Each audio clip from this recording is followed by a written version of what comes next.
दोस्तों अल्फान खान अपने गांव के सबसे बड़ा जमींदार होते हैं। उनके पास उनकी अपनी 20 बीघे का 20 एकड़ का ज़मीन होता है। वो अपने ज़मीन में खेती बाड़ी करते थे। लेकिन दोस्तों जो अल्फान खान जी थे थोड़ा सा वो लंगोट का ढीला होते हैं। उनकी पत्नी बहुत दिन पहले इस दुनिया को छोड़कर जा चुकी थी। अल्फान खान जी जो थे दोस्तों किसी अन्य दूसरी महिलाओं के साथ अपनी जो है कि टाइम पास किया करते थे। उसका शिकायत जो था अक्सर लोग नजीम से किया करते थे।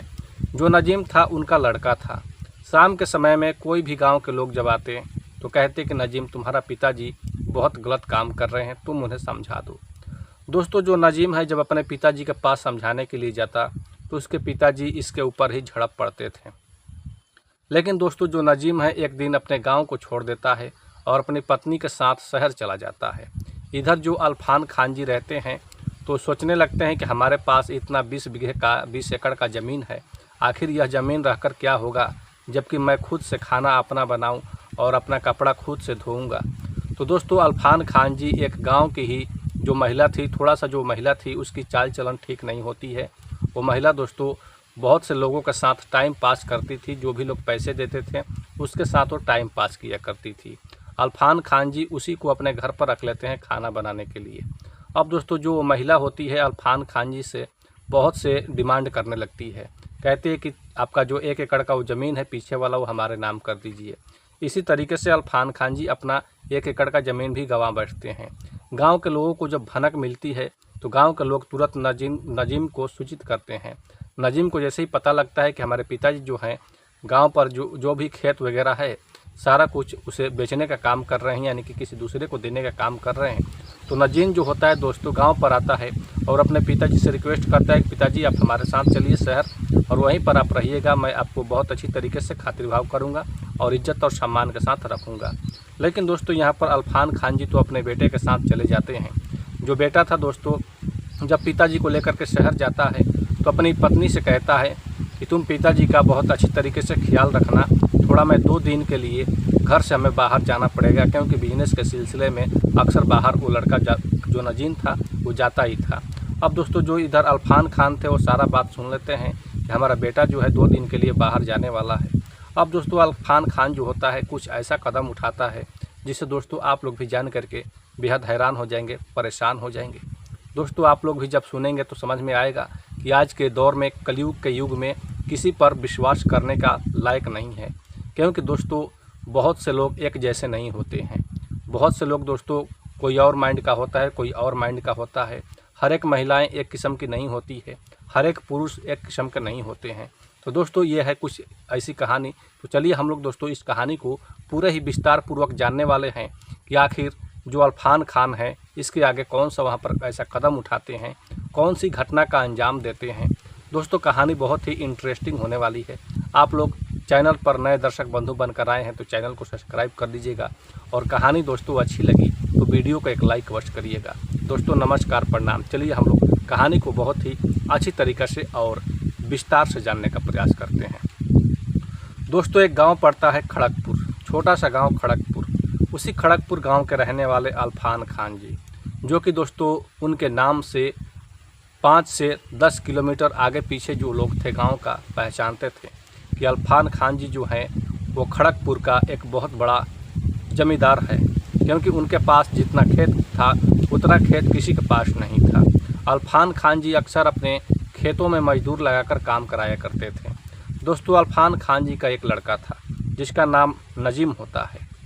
नजीम दोस्तों अपने पिताजी के साथ खेती किसानी में हाथ बटाया करता था। लेकिन दोस्तों यहाँ पर जो अल्फान खान जी थे अपना लड़का नजीम का जब शादी करते हैं तो जो दुल्हन थी दोस्तों उस दुल्हन का नाम पड़ता है मरियम। मरियम दोस्तों देखने में काफ़ी संस्कारिक और अच्छी लड़की थी, पढ़ी लिखी थी। जब घर पर आती है ससुराल में अपना आती है तो अपना पिताजी को यानी कि ससुर जी को अल्फान खान को बहुत अच्छी तरीके से खातिर भाव करती है। घर में एक घर को स्वर्ग जैसा बनाकर रखती है। दोस्तों कहते हैं कि जो महिला होती है वो घर की लक्ष्मी होती है। वो घर की लक्ष्मी ही जैसा थी और वैसा ही काम करती थी। घर को सफाई करना, टाइम से खाना बनाना, इधर अपने पति को खाना देना, कपड़ा वगैरह जो भी था साफ करना, एक हाउसवाइफ जो होती है उसी तरीके से दोस्तों जो यहाँ पर मरियम होती है वो काम कर रही थी। इधर दोस्तों अल्फान खान जी जो थे वो थोड़ा सा उनका मन के वो ढीला आदमी थे। जब भी दोस्तों खेत में कोई भी मजदूर काम करने के लिए महिला मजदूर आती थी तो अल्फान खान जी उन पर डोरा डालना स्टार्ट कर देते थे। वो भी महिलाएं अगर वैसा होती थी तो अल्फान खान जी के साथ सेट करके और उनका अल्फान जी का इच्छा पूरी कर देती थी। लेकिन दोस्तों इसी तरीके से समय चल रहा था, दिन चल रहा था।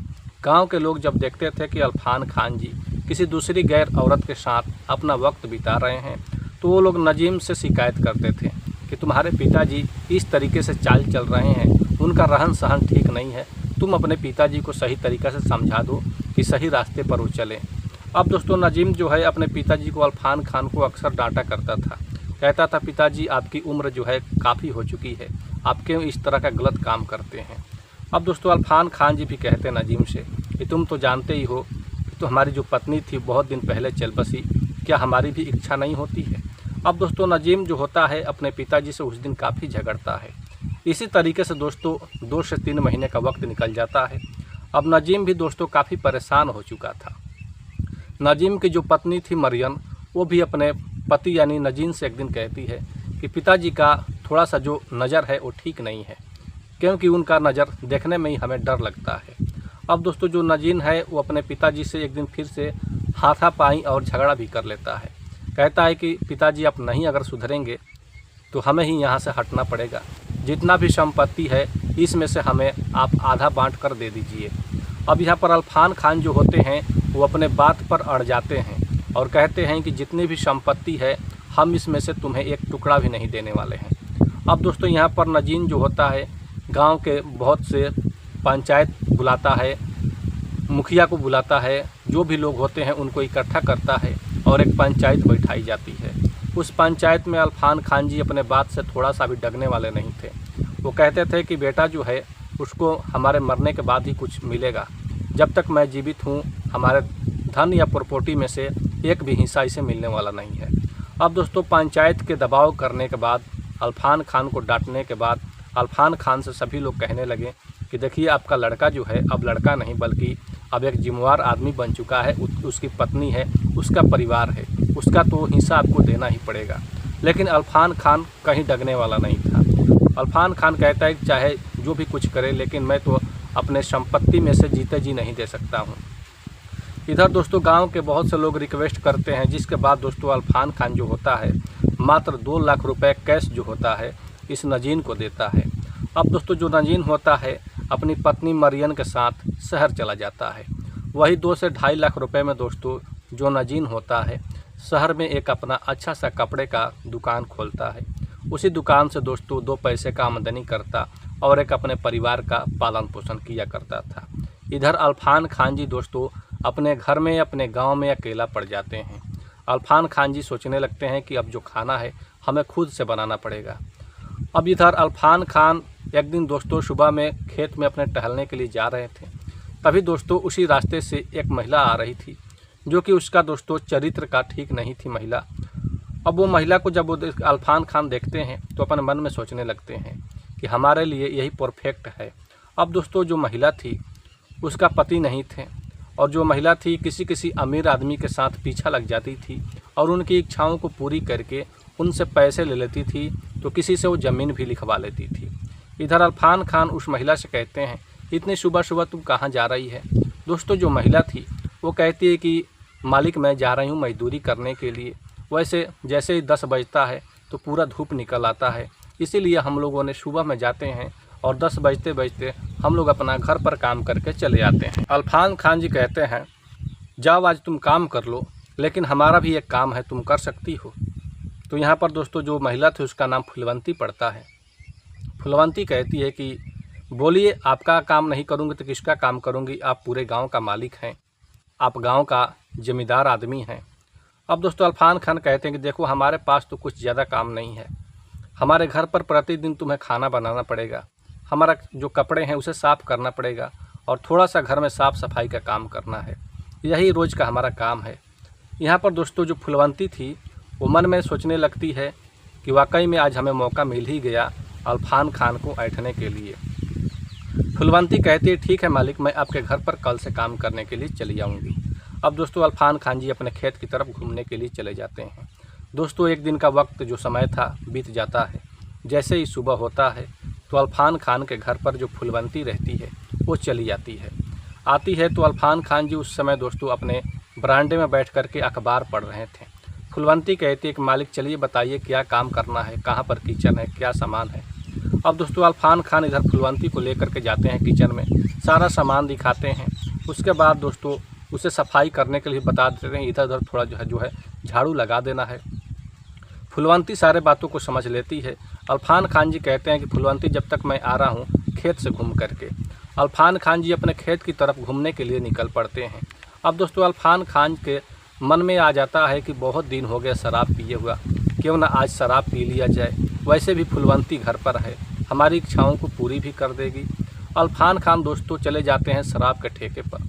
शराब के ठेके पर जाने के बाद दोस्तों वहाँ से एक बोतल शराब लेते हैं, कुछ दोस्तों गिलास लेते हैं और अपने खेत पर चले आते हैं। खेत पर बैठ कर के दोस्तों बहुत देर तक वो शराब पीते हैं। जब अल्फान खान जी को नशा हो जाता है तो दोस्तों वो अपना खेत से घर पर चले आते हैं। घर पर जब आते हैं तो देखते हैं कि जो फुलवंती है वो कपड़ा धो रही है। अब दोस्तों फुलवंती के पास अल्फान खान जी आकर कुर्सी लगाकर बैठ जाते हैं। फुलवंती भी समझ चुकी थी कि जो अल्फान खान जी है उनका पैर और जो आवाज़ है, बोलने का तरीका वो थोड़ा लटपटा रहा है। लगता है कि आज ये शराब पी लिए हैं, क्यों ना आज इनसे पैसा ऐंठ लिया जाए। अब दोस्तों अल्फान खान जी कुर्सी लगाकर बैठकर अपना फुलवंती कपड़ा धो रही थी, वो देख रहे थे।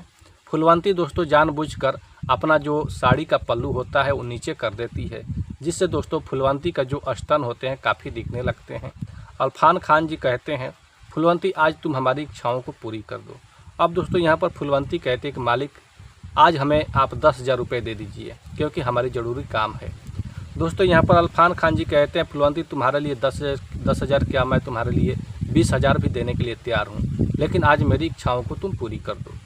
फुलवंती जो होती है कपड़ा जैसे ही साफ़ हो जाता है तो उसे रख देती है और अल्फान खान जी को लेकर के कमरे में चली जाती है।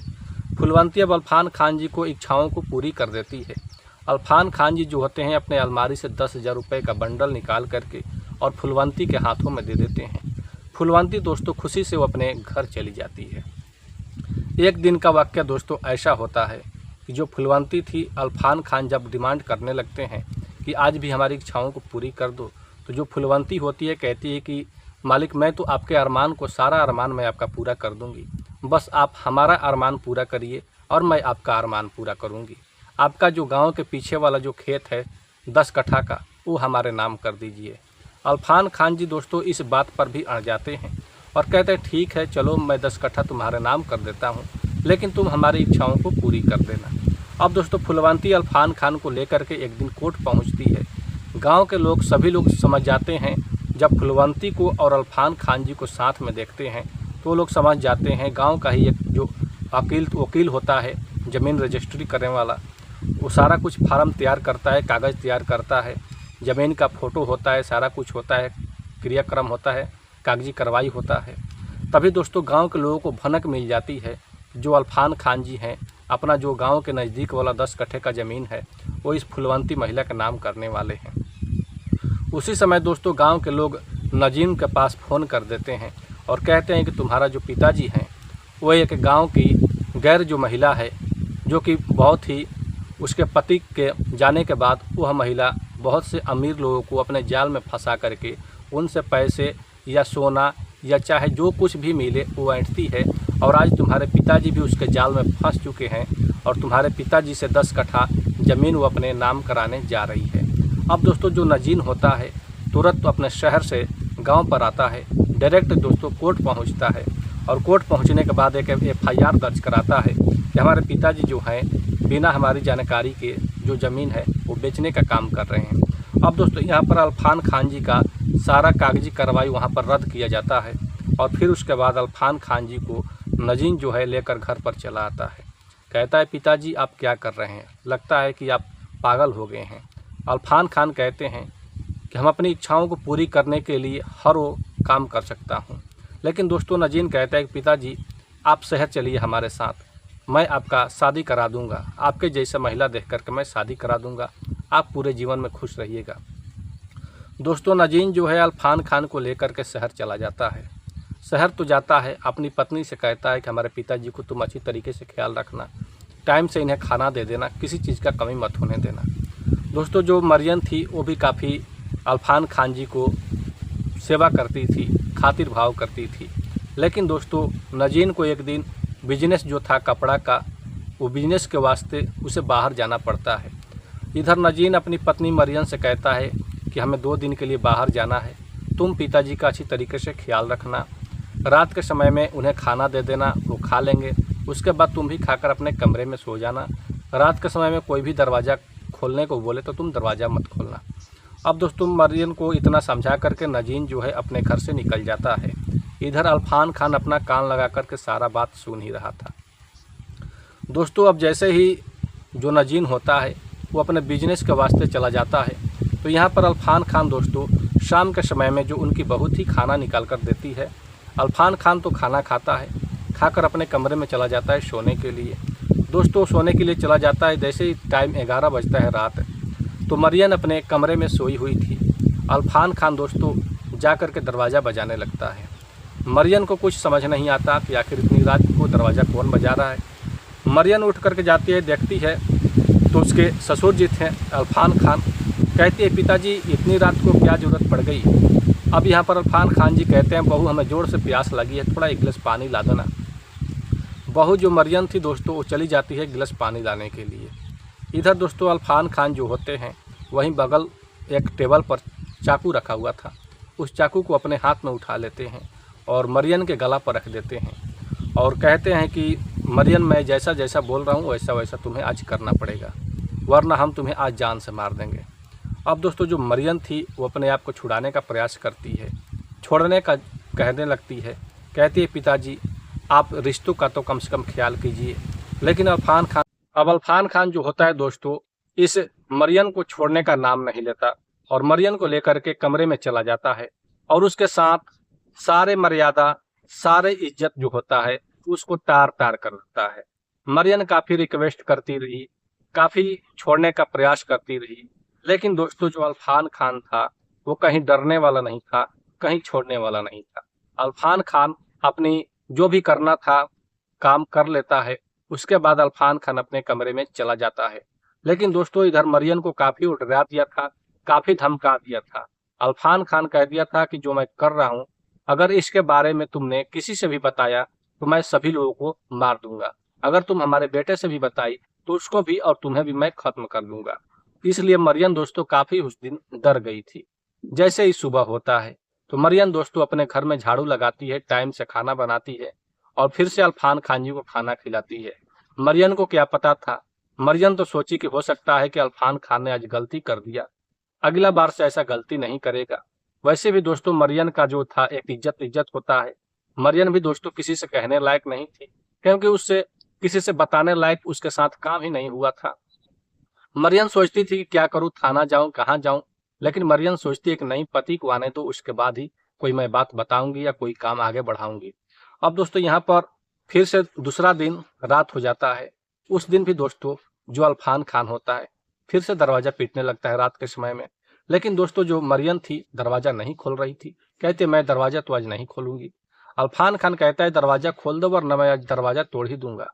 अब दोस्तों जो मरियम थी वो अपने हाथ में एक चाकू ले लेती है और दरवाजे के पास जाकर दरवाजा खोलती है। जैसे ही दरवाजा खोलती है दोस्तों तो जो अल्फान खान है वो मरियम पर झपट पड़ता है। मरियम जो होती है दोस्तों उसके हाथ में चाकू था, उसी चाकू से बारंबार वार करने लगती है, जिससे अल्फान खान को पेट में चाकू लग जाता है। दोस्तों वहीं पर अल्फान खान गिर जाता है, ब्लड पूरा बहने लगता है। मरियम दोस्तों गुस्से में आकर के फिर से 2-4 चाकू और उसके पेट में डाल देती है और अल्फान खान को तड़प तड़प कर वहीं पर दोस्तों मौत हो जाता है। अब दोस्तों यहाँ पर मरियम जो है अपने पति के पास फोन करती है, पति के पास फोन करके बताती है कि आइए आपके पिताजी इस दुनिया में नहीं है। अब दोस्तों नजीम भी उधर से घबराए हुए अपने घर पर आता है, देखता है कि अल्फान खान जी उसके जो पिताजी थे वो छत बिछत जो शव है ऐसे ही पड़ा हुआ है, उनका ब्लड काफी कमरे में इधर उधर पसरा पड़ा है। अब दोस्तों यहाँ पर नजीम कहता है मरियम से कि ऐसा किसने किया, क्या कोई हमारे घर पर आया था। यहाँ पर मरियम कहते कि नहीं, कोई नहीं आया था, हमने इन्हें जान से मार दिया। अब नजीम काफी दोस्तों चौंक जाता है, परेशान हो जाता है। क्या बात है, क्यों तुम हमारे पिताजी को मार दी? मरियम कहती है कि ये हमारे साथ, तुम जब चले गए थे बाहर तो हमारे साथ रात के समय में इसने हमारी इज्जत को तार तार कर दिया था, और आज दूसरा दिन भी, दूसरा रात भी हमारे कमरे में आया था वैसा ही काम करने के लिए, इसलिए हम आज इसे दुनिया से ही उठा दी। अब दोस्तों यहाँ पर पति पत्नी जो होते हैं, ये लोग सोचते हैं कि हमें अब कानून से भी बचना है। इनके डेड बॉडी को आज हम लोग ऐसे जगह पर डालेंगे कि किसी को कानो कान खबर नहीं होगी। दोस्तों अब दोनों पति और पत्नी प्लान बनाते हैं। रात का समय होता है, करीब करीब 2 बजे, और दोनों पति पत्नी मिल करके उस डेड बॉडी को एक बोरी में डालते हैं। डालने के बाद दोस्तों वो लोग साइकिल पर रखते हैं, और जो शहर था, गांव शहर से दोस्तों 3 किलोमीटर जब आगे जाते हैं ये लोग, तो एक 4 लाइन रोड पड़ता है। उस 4 लाइन रोड को पार करके उसके उस साइड जंगल टाइप का एरिया था, बांध था, और बांध के उस साइड नदी था। इन लोगों का प्लान उसी नदी के पास ले जाकर फेंकने का इन लोगों का मन था। लेकिन दोस्तों ये लोग जैसे ही उस डेड बॉडी को साइकिल पर लोड करके बाईपास रोड पर चढ़ते हैं, तो दोस्तों उस समय गाड़ी जो थी पुलिस की पेट्रोलिंग पर थी, और पुलिस के कुछ स्टाफ कांस्टेबल पद के जो होते हैं उनकी नज़र इस साइकिल पर पड़ जाती है, और वो लोग आपस में बात करने लगते हैं। कहते हैं कि सर देखिए ना, एक महिला जो है और एक पुरुष, 2 लोग साइकिल पर क्या लेकर जा रहे हैं इतनी रात के समय में। तो दोस्तों जो पुलिस की गाड़ी होती है अब इस साइकिल की तरफ नज़दीक बढ़ने लगती है। जब नज़दीक में गाड़ी आती है दोस्तों, तो उसके बाद ये लोग पूछने लगते हैं कि आप लोग इतनी रात के समय में ये बोरी में क्या लेकर के जा रही हैं। तभी दोस्तों यहाँ पर नजीम जो होता है वो कहता है कि सर कुछ भी नहीं है, वैसे ही थोड़ा सा सामान है, मैं जा रहा हूँ कुछ काम के लिए। मतलब कि दोस्तों इन लोगों को क्या बताना है क्या नहीं बताना है, इन लोगों को डर की वजह से इन लोगों का हाथ पांव जो होते हैं कांपने लगते हैं। बोलना क्या है सही तरीका से ये लोग बोल भी नहीं पा रहे थे। उसी समय दोस्तों कांस्टेबल पद के जो सिपाही थे उन्हें शक हो जाता है। तुरंत उस बोरी को खोलते हैं, चेक करते हैं, बहुत परेशान हो जाते हैं देखने के बाद। उसी समय दोस्तों इन पति और पत्नी को दोनों को अरेस्ट किया जाता है। उसके बाद जो शव होता है उसे पुलिस अपने कब्जे में लेकर के सुबह तक दोस्तों उसे सदर अस्पताल पोस्टमार्टम के लिए भेज दिया जाता है। जैसे ही दोस्तों 10 से 11 बजे रात के समय, दिन के समय में जब पोस्टमार्टम रिपोर्ट निकल कर आता है, तो जो एसएचओ थाना प्रभारी होते हैं वो पोस्टमार्टम रिपोर्ट देखते हैं। कई बार चाकू से वार करने की वजह से इस आदमी का मृत्यु हुआ है। अब यहाँ पर एसएचओ साहब जो होते हैं, जो मरियम रहती है उससे, और जो नजीम रहता है उससे पूछताछ करने लगते हैं। मरियम बताती है कि हमारे पति को बाहर जाने के बाद जो इनके पिताजी हैं हमारे साथ इस तरीके का कर्तव्य व्यवहार किए। अब यहाँ पर एसएचओ थाना प्रभारी जो है वो कहते हैं कि तुम थाने में आकर रिपोर्ट कर सकती थी, उनके खिलाफ एफआईआर करवा सकती थी, लेकिन तुमने आज कानून अपने हाथ में ले लिया। इस वजह से दोस्तों मरियम को जेल की सजा हो जाती है। तो दोस्तों ये रही कुछ ऐसी कहानी। जब ये हेडलाइन और ये कहानियां पेपर और अखबार में छपती है दोस्तों, तो वाकई में सभी लोग जब देखते हैं तो कहते हैं कि शायद हो सकता है ये घोर कलयुग है। घोर कलयुग में कोई किसी का नहीं है। रिश्ता और जो रिश्ते हैं, रिश्ते भी आज तार तार हो रहे हैं। सास जो है दामाद के साथ शादी कर रही है, ससुर जो है अपनी बहू के साथ बलात्कार कर रहा है। आज के समय में दोस्तों कलयुग में बहुत से ऐसे ऐसे मानसिकता के लोग हैं जिनके बारे में दोस्तों क्या ही कहना है। तो दोस्तों ये रही कुछ ऐसी कहानी पसंद में आई हो तो वीडियो को लाइक करिएगा। चैनल पर नए हैं दर्शक बंधु बनकर आए हैं तो चैनल को भी सब्सक्राइब कर लीजिएगा। दोस्तों इस कहानी को आप लोगों से बता करके किसी को दिल को मन को ठेस पहुंचाना नहीं है, बल्कि आप लोगों को सचेत और सावधान करना है, ताकि दोस्तों हमारे समाज में, हमारे देश में सभी लोग की मानसिकता एक जैसी नहीं होती है। अपराधी आपके आस पास होते हैं लेकिन आपकी नज़र उसे पहचान नहीं पाती है। तो दोस्तों चलिए हम लोग मिलते हैं नेक्स्ट स्टोरी में। दोस्तों इस कहानी में जितने भी नाम लिए गए हैं सभी नाम एक काल्पनिक के तौर पर रखा गया है। चलिए दोस्तों बहुत बहुत धन्यवाद।